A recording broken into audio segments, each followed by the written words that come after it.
Hello, welcome to Be a Light with Muxiang podcast. My name is Muxiang Payeski. Over the years, through many platforms, organizations, even across the globe, I have met many inspirational individuals and leaders.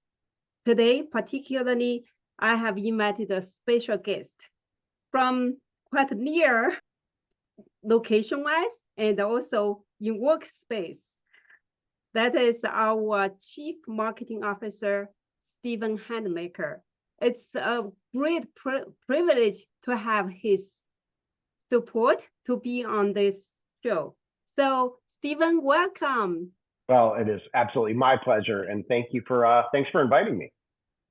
Thank you to be here. And I remember when the first in-person meeting, you left a great impression in me because you shared your passion in public speaking, improv, and also have great insights in leadership and all around. As we can tell, only in 3 years, our Markham team has grown so much. It's definitely has so much to do with your strategic and insightful leadership. So today, probably a lot of the topics is around that. But before that, would you like to tell us a little bit more about you? Oh, sure, and happy to do so. And I love that you're asking about me. My family is sick of hearing about me, so I'm happy to share. But I'm from Chicago. I'm born and raised here in Chicagoland. Though I've traveled the world, I've never really left, and I now make my home in the northern suburbs. I went downstate for college to Illinois State University. I would tell you, I thought my professional career was going to lead me to the Broadway stage. So while I am a chief marketing officer, I am a chicken failed actor who never really saw through what I thought I'd be doing with my life. But it all worked out okay. It worked out as it's supposed to. But I did wind up with a degree from college in public relations. That brought me into the world of PR/marketing, as it was back then. And quite as often is the case, quite by accident, my first big job that I had the opportunity to do was they wanted me to fly out and spend 6 months learning about the company that I'd be going to work for. And they told me that it was in Laguna Beach, California. And I said, yes, I would love to go to work in Laguna Beach, California. Can you explain to me what in the world your company really does? And they said, well, we're in insurance. And I said, insurance sounds great. So as it turns out, I've now spent some 30 plus years in the world of insurance, all different sides of it. And I broadened my reach from just PR to broadly more marketing, then strategic marketing, eventually finding a lot of lucky breaks. Maybe we'll talk about some of those into the world of leadership.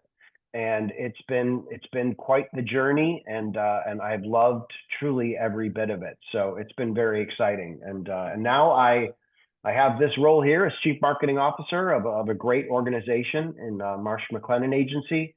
And I have a wife, 2 beautiful kids, and otherwise keep myself pretty busy. Thank you so much. It's definitely such an interesting journey from Broadway on stage actor, the career to now you're on a international stage. Yes, I suppose. Still needing playing a leading role. That's there you go. Awesome. Nice. And so one thing I love about our team and about our culture, and since I joined our team 2 years ago, I love about it. Even I told Kayla when she asked me what I love the job the most, is the team culture, the candidness, the transparency, and the positivity that I felt, the empowerment that I felt. And then also that's why also it drove me to reach out to you, because I know there's a support even regardless, there's transparency. So would you like to share a little bit about what kindness and positivity and this company culture play into this team culture? Yeah, thank you for that. That's a good question. And I appreciate you feeling that. Look, I'm a believer, I suppose, in what you might call the power of positivity, and I understand, right? We all have jobs, right? And no matter how much you love your job's a job, right? If you could spend the rest of your day doing something different that motivates you, maybe you would, and I would understand, right? But so how do you get people to want to give their best every day? How do you try and get people to want to support, fellow teammates, support the organization, drive forward? And I do think that, I suppose hopefully leadership comes into play with that, but you need to understand that there's only goodness and positivity that comes from putting it out in the world. Look, we all have bad days. Nobody's happy 100% of the time. Kids get sick, or you're under the weather, whatever's going on. Your baseball team just lost. It's there's all kinds of reasons for us to show up at work every day and be slightly bummed out about something, and I get it. The last place I want the workplace to be is the place where that is what's on your mind. So I prefer to try, not always successful, but I certainly try to build a culture where everyone is doing their best, is upbeat, is feeling appreciated. I think I was taught a long time ago that there's there's a mantra, if you will, that great leaders coach and don't critique. And so I really love that notion that when you're in it every day, like, nobody wants to be told they're doing wrong, or nobody wants to so how can you spin that to a more positive message where anybody might feel that they're being coached to a better performance, to a better version of themselves, rather than more harshly critiqued on that work. And so I try and bear that in mind. Lord, I'm certainly not 100% always successful at all this too. So I always feel a little uncomfortable giving talks like this or sharing this, because I certainly want everyone to understand I am not perfect. But hopefully I'm making my way. At least it sounds like I'm making an impact on you, and I appreciate that so much. So thank you for that. You did. Thank you. And also all the leaders actually I have reached out to, or all the colleagues I have had the contact, and everyone's so supportive. And because from my background, I felt a lot of judgment or criticism, like growing up, and a lot of baggage actually behind me. It took me a while to actually to loosen up, but the culture really almost opened the whole door for me. So I felt very empowered. That's great. So thanks to you and all the leaders who contributed to this culture. By the way, today actually I had a very bad day, and you just brightened my day. Not just I only have a bad cold, also wasn't feeling that great, but so thank you so much. All right. Well, you sound good. You're coming across fine. So. Thank you. And yeah, I loved this. So we can talk about that, I know, for days, for countless things. And I do truly appreciate that quote, like great leaders are to coach, not to just critique. I love this quote. Thank you. I hope that our audience got that quote too and get inspired.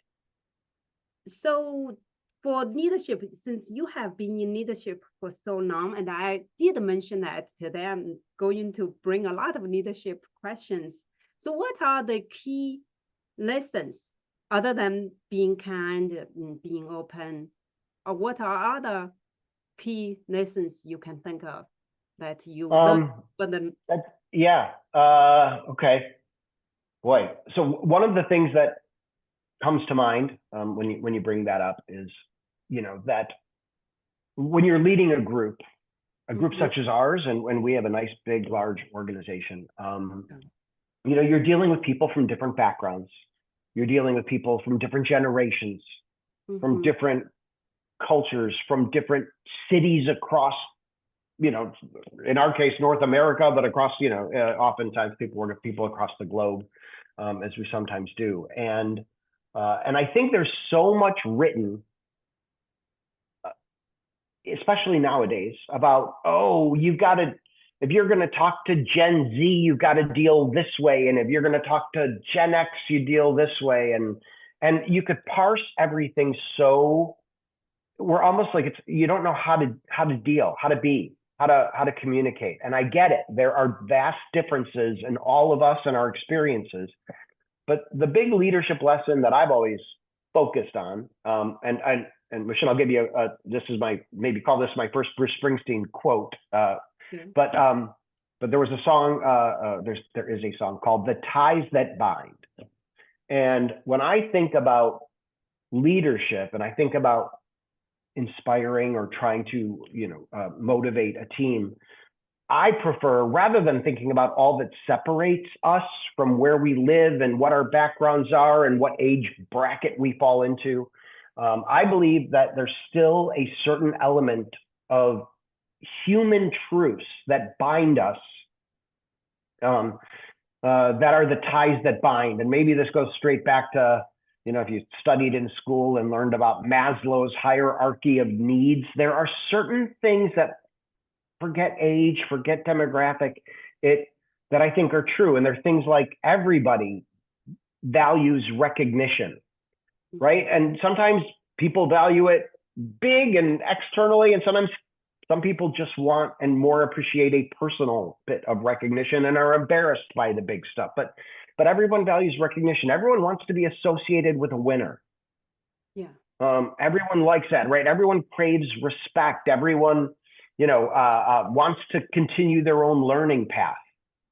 There are things like this. So when I think about leadership, I try and lean more into those bigger, higher block things that I think are true to everybody, and find that it's so much easier to pull people along when you're dealing with human needs versus age, where you live, what's your politics, or any of that stuff. I mean, there's too much that divide us. So I prefer to think about the ties that bind in a way that helps drive a team culture and a team forward.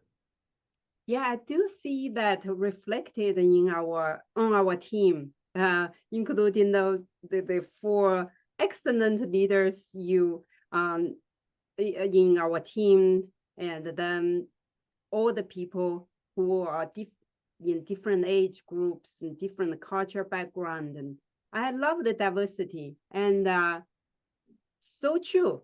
When we can find the common interests and goodness, Yes. then we can do better together. Yeah, I really believe that. And I'll tell you, one other interesting leadership fact, and it's one I will tell you I was very much taught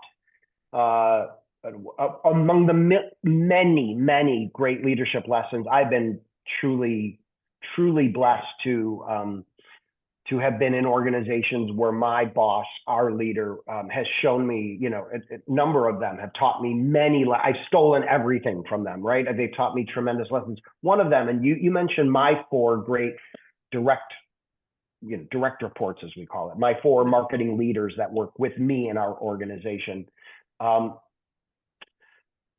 The thing that I was taught is, yes, certainly surround yourself with people who have the same culture and heart as you, and maybe that same air of, desire for greatness, whatever.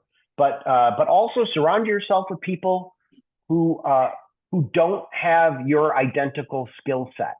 In other words, make sure that your team, if you're building a team, they all should come from a different place. So whether that's, I have people who are really strong and really analytical in data, and I have people who are really creative, and I have people who are really strategic, and people who are, uber positive, and all of these qualities that that they all bring to me to round out our team make me a better leader and make us a better productive team. So I think another big lesson is it's too easy to think of putting yes people around you, people who all see the world exactly as you do and think that you, but I need people who think differently than I do in order for me to be better and for us to collectively hopefully bring the better outcome. So it's you often think, oh, I only want people who are just like me,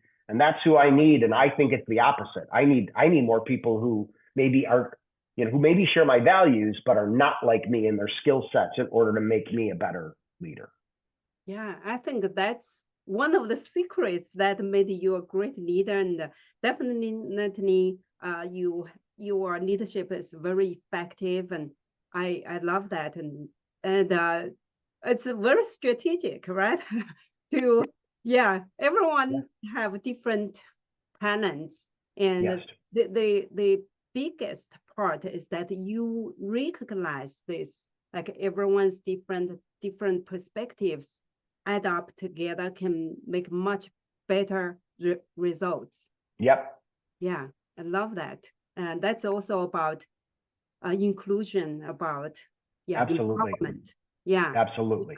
Yeah, it's multiplying and amplifying. Those words that just comes to my mind. Thank you. Yeah. So have you ever faced any challenges in your career as a leader? Yes, countless, right? Every day, right? And look, everything's a learning lesson. Everything is,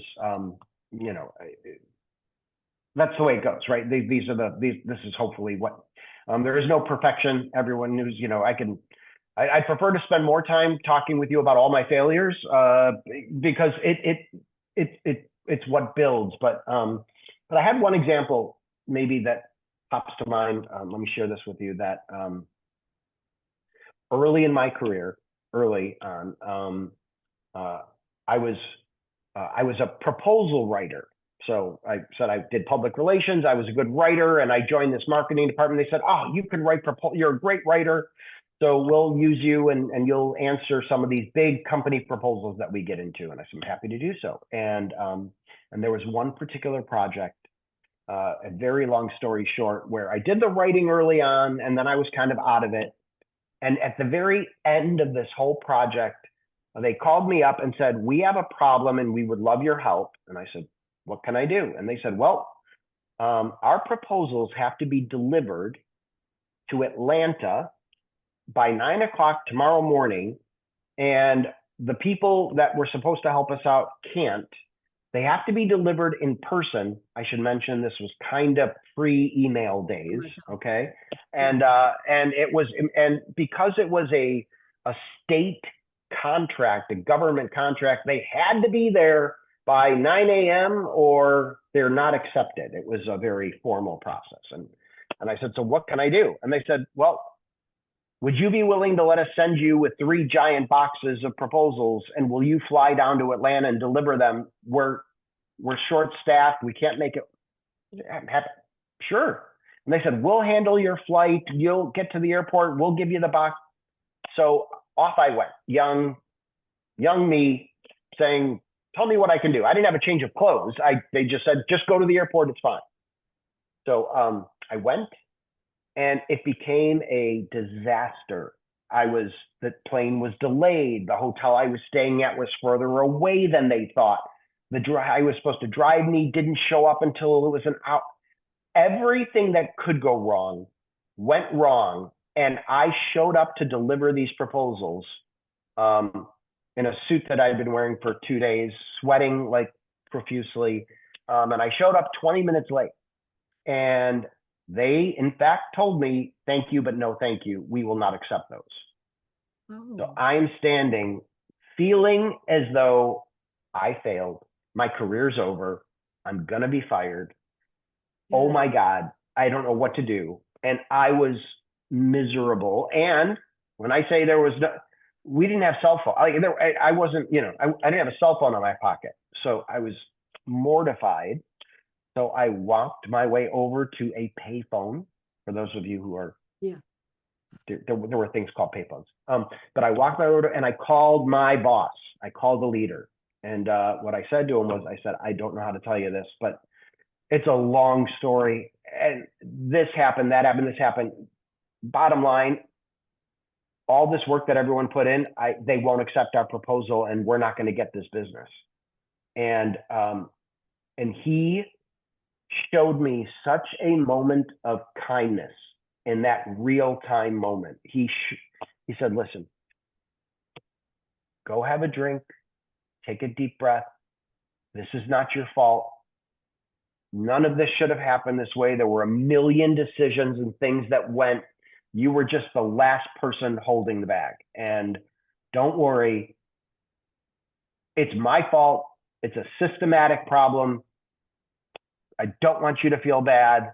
Have a drink, come back, and we will talk about this. And I went back, and instead of making me feel like I'd failed, he really could not have been kinder and nicer, and took the ownership on himself, and called a meeting and let everyone at the meeting know that it was this issue and that issue and this issue and all his issues, and that nobody should look at me and think I wasn't doing everything I possibly could to make. And I thought, wow, that is so not what I thought bosses do. I thought it was my first real idea of, oh, this is what great leadership looks like. And this is what, you see so many movies about the tough boss and the Ruth, and this was such an act of kindness. And I've always thought of that and recognized that at the end of the day, whatever happens, look, there's a lot of choices that get made, but as the boss, you have to take that responsibility. You have to take that ownership and recognize that that the failure is often not in the hands of the person who touched it last. It's just, it's the nature of it. And so I've taken that, I've tried to apply that going forward. And I found myself in more than a few instances trying to do the exact same thing, because I get it. It's nobody's trying to fail. And sometimes it just have to examine how you got there. So. Yeah, what a beautiful story. You just I think of that a lot. I was 25. That was a long time ago now, but I can relive it like it was yesterday. It was amazing. Yeah. If your boss handled it in a different way, it may really you may turn out totally different. Who knows? I tell you what, I think of that sometimes too. Right. But he really was that first real model of, oh, that's great leadership. And I really came to appreciate even more now. Yeah. Sometimes like understanding and empowerment really matters a lot, especially in those tough moments. Yep. Yeah. Yeah. I'm so glad you had this great boss. So have you had any moments like you feel so proud that you empowered someone to do something they felt that extraordinary? Yeah. I got a lot of them. Yeah, I got tons, right? And we have so many great examples. The thing that I try and do, maybe, Muxiang, because I'm so proud. I have this incredible woman that I worked with so closely at I like to say my former company, but for those of you who are listening and you won't get, my former company sold our company to the company I'm in now. And I was lucky enough to get an opportunity to take on a new role. But the role that I left, I put in the hands of a woman that had been working alongside of me for 15 years. And she was tremendous. She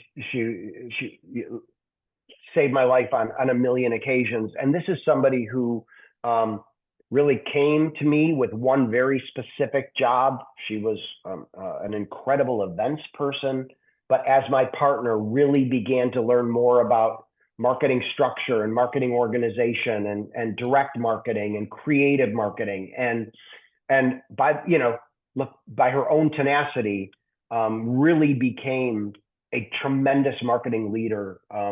all by herself. And when I was able to step away from my role into something new, knowing that the world I was leading was in such good hands, who knows, maybe better hands than it was with me.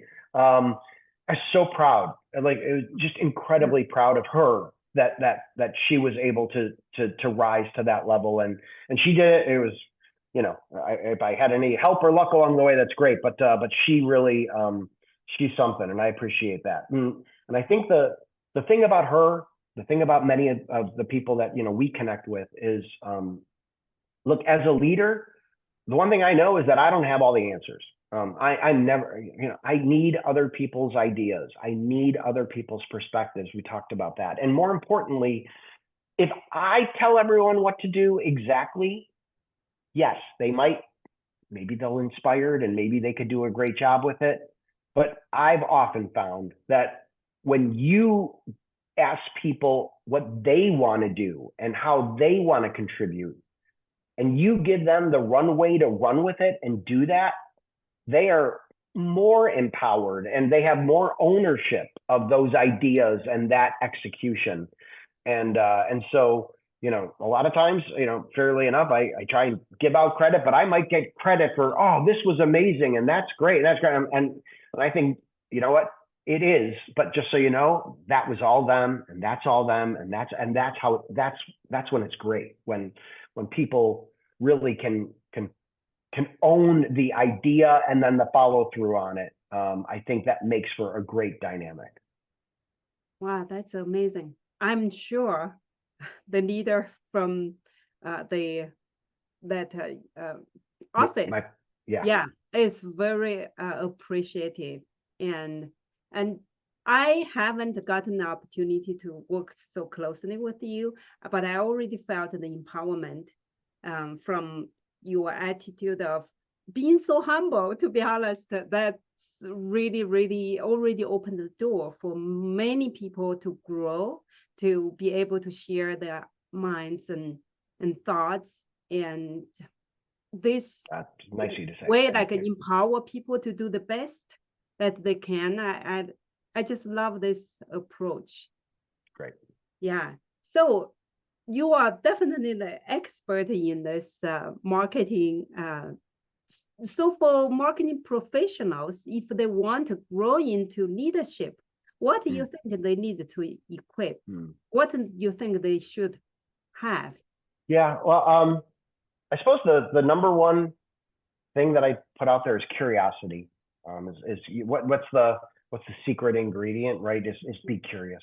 In fact, what was it, Ted Lasso? Do you watch the show Ted Lasso, right? Right. It always says be curious, not judgmental, right? And I love that. Right? I think about that a lot. Be curious. And what I often find is, what I'll prescribe here, Muxiang, is not really for.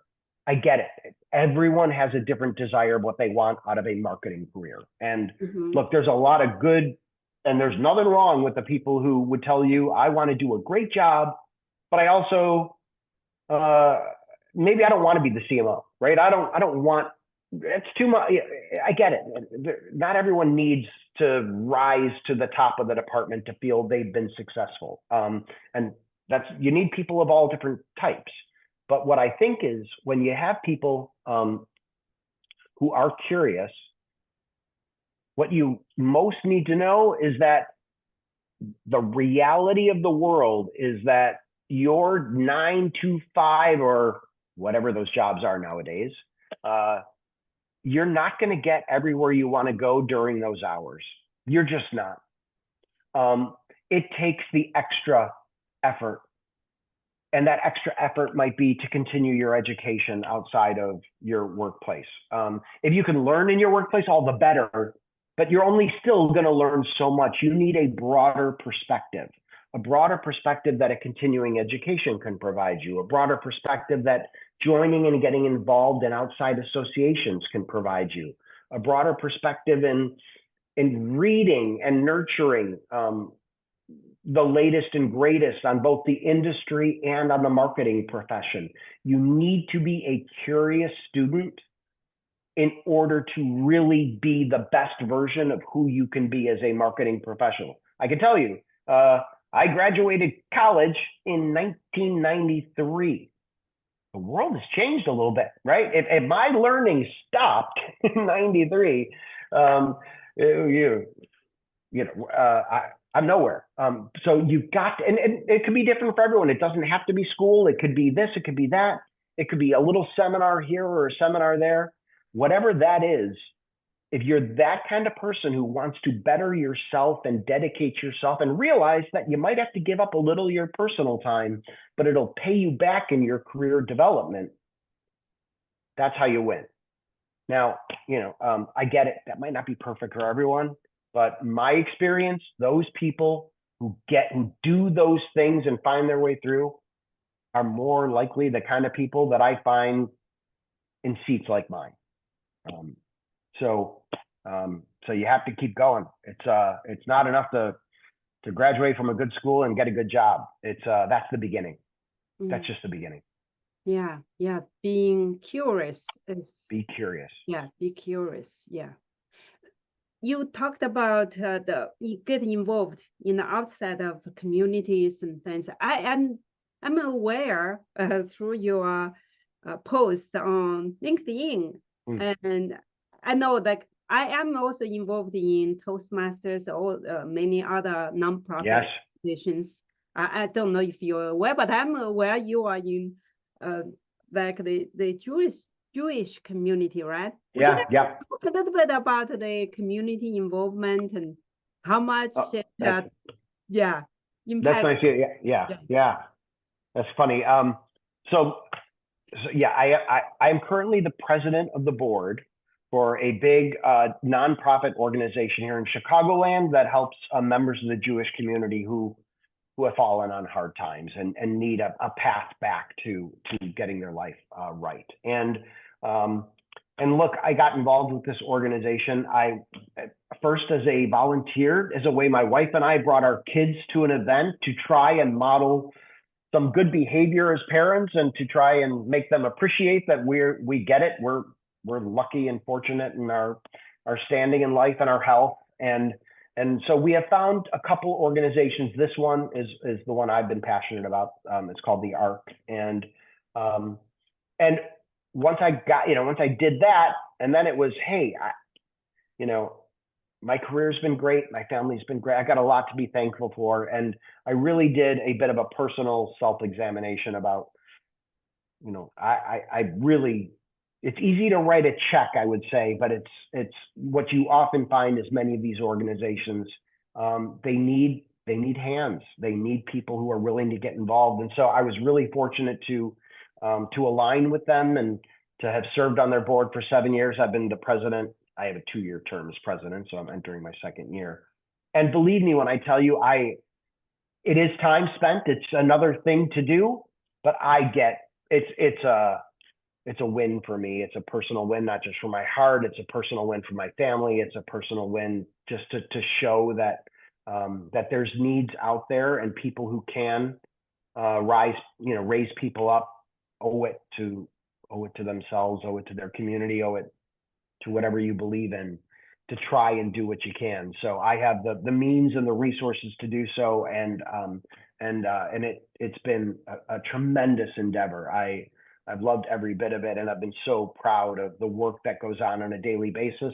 I work in corporate America where often it feels like money's plentiful and hiring tremendous talent is easy, and nonprofits is usually it's quite the opposite. And so the more they can get support from people like me, I suppose, the better. So it's been I would say, oh, it's amazing. It's selfish. It's a selfish act on my part to do this because I suppose we're doing good and I'm glad about that, but it's all about how it's making me feel and hopefully what I'm trying to show my children and my wife and others that we all have a responsibility, whatever it is you dedicate your time and your energy to trying to make the world a little bit of a better place. So yeah, I agree. It's not easy to balance a nonprofit organization's leadership role because that's outside and it's not paid. It's the whole thing. And Yeah. usually you need to invest so much, sometimes to become like a Yeah. part of the full-time job outside of the full-time work. Yeah.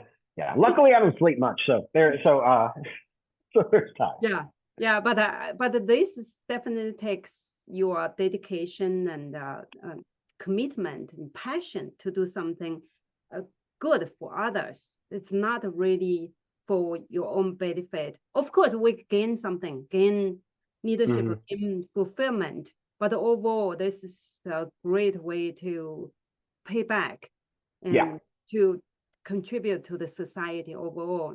Yeah, in a great way. And I applaud you for what you have done.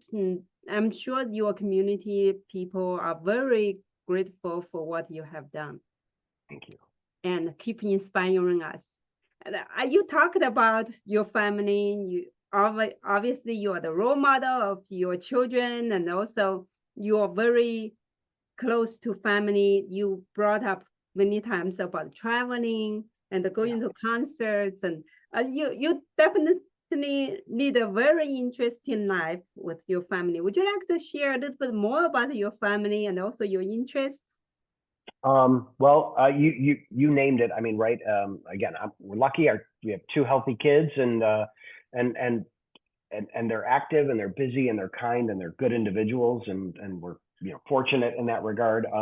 But it is like all working people and with working parents and all this, right? It's a balance, and I don't know if we're doing it right. We'll find out at the end, right? Well, hopefully we're doing okay, but we do have special things that we do enjoy together. We are big theater goers. We're big concert lovers. We're big travelers. Um, and we all have those things that connect us, and you have to dedicate time to fostering whatever that is. And it could be, hey, all we have time for is to watch a family show together, and whatever that looks like, you've got to make time to do it. So with my daughter, we love theater and we love concerts, and we all do, but she and I have a lot of that. And my son is an avid golfer. I'm a terrible golfer. He's 14 and way better than me, but it is time we get to spend together, which I so value. And it's unplugged time. You're on a golf course for 5 hours. There's no phone. It's quality time. And but like everything else in life, right? It takes planning. If you're an Outlook planner like me, you got to schedule this stuff. Sometimes it doesn't just happen, and so I have, I like to say I schedule my spontaneousness, which scheduled spontaneousness is a good quality to try and build in as a parent, and the same is true as a husband, I suppose.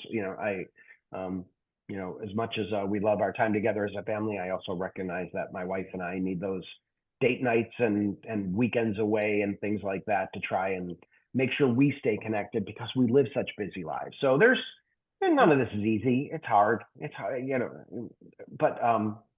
But hopefully,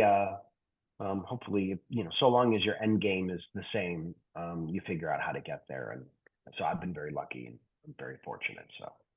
Yeah, I can imagine it must not be easy to balance because you work, you travel a lot, and also family. But it's great. You had a perfect balance, obviously. Well, so sometimes it's more perfect than others, but yeah, so far we're doing okay. That's great. By the way, our family is the same. We go to concerts, I go travel a lot, and we schedule like overseas travel every year if we can, and Great. love that.